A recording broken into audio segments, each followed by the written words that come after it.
Hello everyone. Welcome back to the Obituary Stories. Today we are going to be talking about the bystander effect and the dangers associated with it. I think what defines a bystander is basically comes from the word standing by and passively observing what's going on in front of them.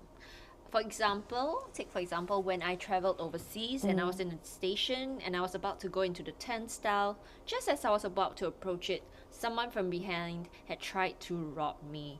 And I realized that I could not push the turnstile because there was a force from behind. When I turned around and looked, I actually saw a man putting his hand into my bag. Can you believe it? When I saw him, I shouted, "Help! Help!" And no one actually supported me. Everyone was just looking by. So in the end, I just glared at the robber and I looked at him straight in the eye like this to give him a stern warning that I'm not going to back down. And straight away, he fled. At the end of the day, I realized that everyone just wants to watch and find out what happens. So people are just genuinely curious to see whether or not I would win or he would win. And they just stand by and just look. Maybe they are in a shock as well. Maybe they don't know how to respond. Or perhaps they also don't want to respond simply because they realize that this has nothing to do with themselves.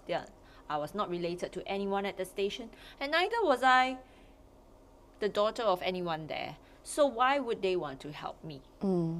This is reasons why bystander effects takes place, even in the cases of abuse.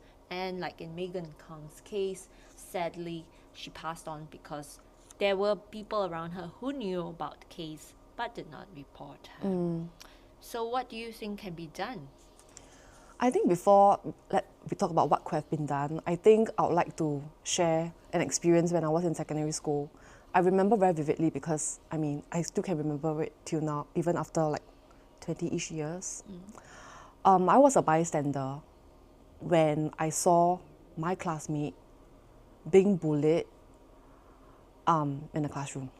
Okay, so when I meant by being bullied, the bully was trying to step on her school bag and she wasn't in the classroom. So she would have returned to class, realized that her bag has become suddenly quite dirty with footprints on it. And at that point in time, as a lower sec school student, I saw it happening, but I didn't know what to do.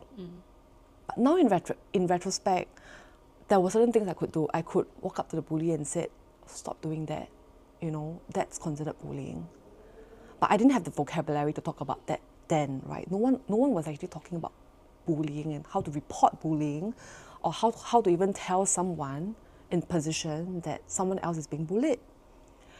And the second thing I could do was to tell the person whose school bag was being stepped on that he or she was doing it to you.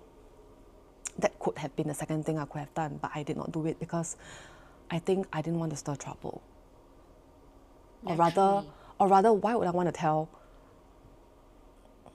my classmate that someone was trying to bully her without her knowing? Yeah. Right? And I also thought that was an act of cowardice, right? If you want to bully someone, do it in front of everyone else. Don't do it when the person is not around. But then again, as a young secondary school girl, what was I really thinking? So even till now, I still think about it. I feel guilty about it. And maybe that's why now that I'm an educator, when I see certain things happening in class or even in school or actually anywhere, and if I see cases of bullying or abuse, I feel like I have this moral responsibility to step in, intervene, and to stop it, right, before it gets worse.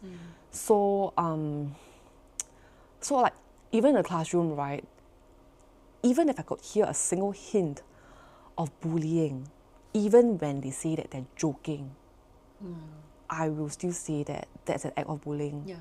Calling out bullying behaviors, calling out unnecessary remarks being thrown at someone else.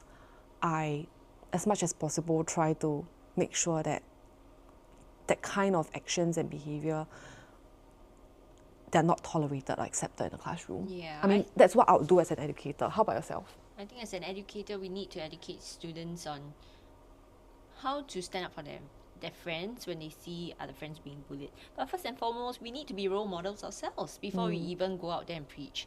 So I think for me, what I've done was to report on someone on the train, and this is in Singapore, about a case where the parent was simply bullying the child because the child refused to sleep.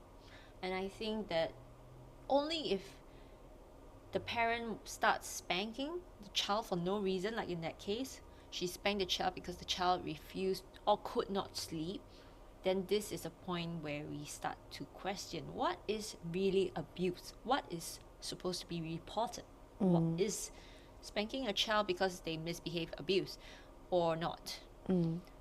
Is spanking a child because they simply refuse to eat a case of abuse or not?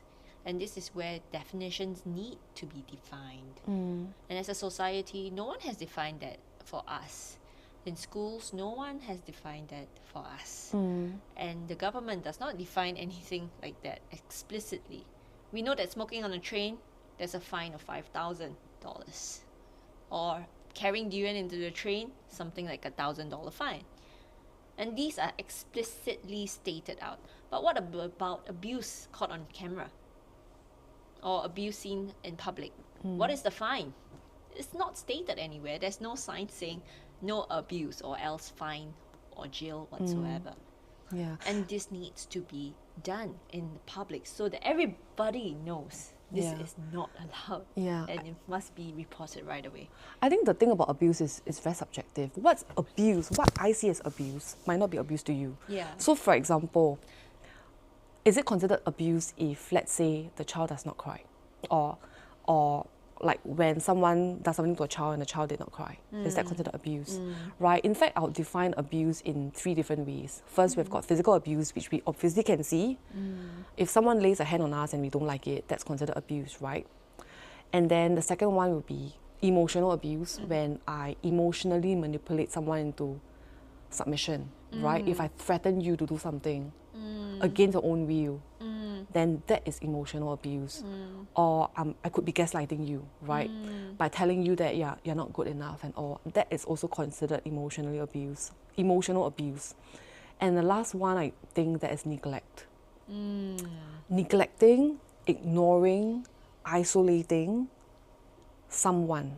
And I think It's neglect considered is the abuse. hardest form of abuse to spot and detect, because this is something not explicitly stated. Sometimes by not responding to a child's cries for food is often overlooked. And if the child says, I'm hungry, I'm sleepy, sometimes you have to believe it because they really need food. But to the point where they're starving and their cries are still not heard, like in the case of Megan, I really struggle to understand why were the parents so cruel as to ignore this, and who could have stopped her, and what else we could have done to prevent such a thing from happening and falling through the cracks. I was just discussing with Chiu Ting about how we could create solutions so that everyone who has seen Megan knows whether or not she has been fed just today, or when the last time she has taken her medicine was. So anything that we all need to know as caretakers or as givers and carers of young children, we need to know where we can look for help, and also what we can do besides being a bystander, whether inevitably or consciously. Ultimately, we do not want to be bystanders because we do not want to live on with the guilt, thinking, oh, I didn't do enough for this child. We all want to be able to be the responsible person to say, hey, you know, I'm glad I did the right thing, and I'm glad I did protect this child. So ultimately, what we need to do is then find solutions and ways as to how we can create practical ideas so that things can move forward in our society, and we can capture more students in the safety net and prevent them from falling through the cracks, like in the case of dear Megan, and see cases like this reported on the news. Yeah. So I think that wraps up our story for today, and we'll see you again.